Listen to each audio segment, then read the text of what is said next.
Some celebs pull up loco. You know we up next, pull up mobos. They don't see, they on repeat, they like, oh no. Where's the mix it up, let's take a photo now. Photo now.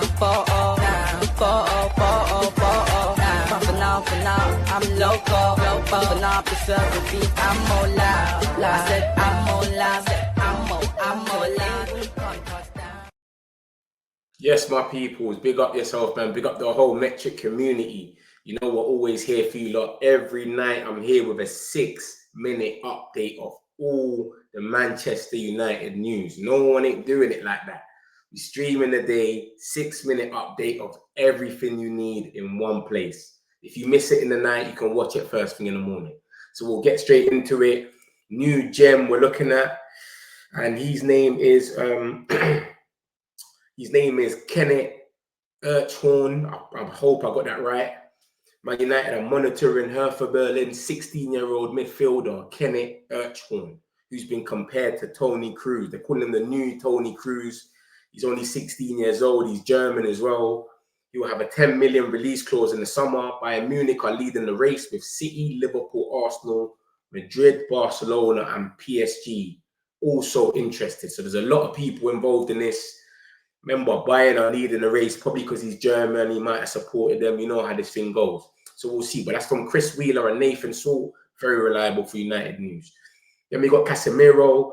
Casemiro, every time we've conceded a goal, it's every 29 minutes when he's not on the pitch, basically. Every 29 minutes when he's not on the pitch, we concede a goal. But when he's on the pitch, it's 123 minutes. So finding a replacement for him, if he does leave, is going to be vital. We have to get someone that's an aerial threat as well and defensively as good as him, because he scores so much headers. I think at one stage, he had how much goals he scored? He scored a lot of goals, though, especially last year. We've got this talk about Stiller, and this is from Ekrem Kona, who's okay. I wouldn't really say they're the most reliable, but they're okay. Man United are evaluating Angelo Stiller as a midfield option. The Stuttgart midfielder is high on Ruben Amorim's 6-man shortlist.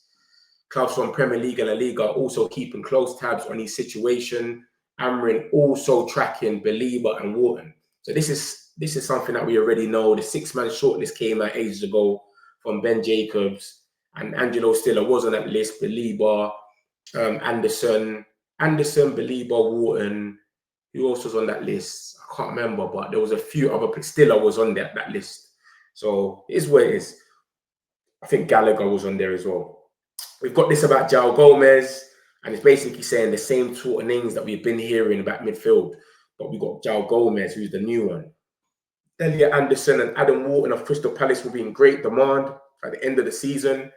And United are also monitoring Wolves midfielder João Gomez. United will prefer to sign a new midfielder before the World Cup to avoid prices for individual targets souring if they do well at the tournament, and may have to consider cheaper emerging targets. So basically, we'll rather sign someone now or just before the World Cup, because we know they're going to go and light up the world stage. If they light up the world stage, their price is going to go sky high. So sign them just before that. They could do whatever they want there. If you really believe they're that guy, even if he has a stinker in the World Cup, you still got to believe in him that he's going to suit your progress. And obviously, we've got this from CC Transfers, who's kind of good for Man United news. And he says, this was before the season started. United have been monitoring him for a while. And if Wolves starts changes in January, then he could become an option. Remember, they're looking like they're going to get relegated, so they can either keep him to say we need him because we don't want to get relegated, or they can say, you know what, let's cash in now, because when we do get relegated, we won't be able to get half of the money from him if he goes to the Championship. So this is what he said. Literally, he said, club had a sniff around João Gomez at Wolves, not for sale. That's before the season started. So like I just said, things could change quite quickly. Bruno Fernandes, despite playing in a deeper position, Bruno Fernandes is the second highest rated player in the Premier League this season after Haaland. So he's doing well as usual. You wouldn't even believe it. Like, half of the people in our fan base don't rate him, and other rivals don't rate him. So they'll be vexed seeing that. That's still more about the young boy, João Gomez. Look at this, guys. We're match week 11. Arsenal have got 8 corners they scored from. We've got 6 and we're second. How? How are we second? But it just shows that we're working on things. Amorim is coaching them, and the coaching staff is doing a great job. Because look at that. We was rubbish at corners. We used to concede them all the time and concede goals. Or we used to never score from them. Obviously, we've turned the corner now. So good on that, man. Good on that. This was the talk about Casemiro 7 hours ago. Amrin is open to the idea of keeping Casemiro, but he needs to take a pay cut. And then we've got this 1 hour ago. Look at this bomber. This is from the Brazilian TNT Sport. It says the salary is big. United want to reduce it, but I think Casemiro does not want to lower his salary. Let's see what happens. So Casemiro don't want to lower his salary. You might as well go to, if I was him, I'll just go to Saudi. I'll call it a day. This is the lawsuit. Man United have been accused of harming the career of former player Axel Tuanzebe by failing to treat an injury properly. And basically, like, he feels a way over it. So I'm just going to cut it short. I'm not going to read the whole thing. There's no point. But if you look at the last line, the lawsuit lodged that the High Court in London shows the 27-year-old Congolese player expects to recover damages in excess of £1 million. So he expects to get his money. Do you understand? Our medical was rubbish. Ten Hag, we had about 50, 60 injuries. So I don't blame him. I believe him. I believe him. But that's another lawsuit that we're dealing with. Sky Sports came out today saying that they don't think that we're going to go in for anyone in January as things stand, even though that some players are going AFCON. It is what it is. We're not going to be reactionary, basically.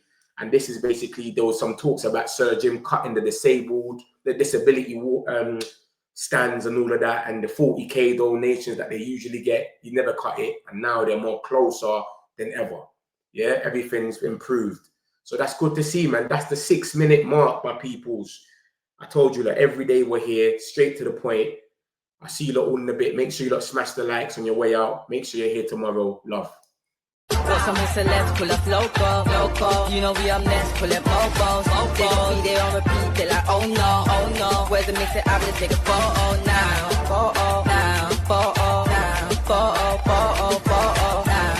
For now, I'm local.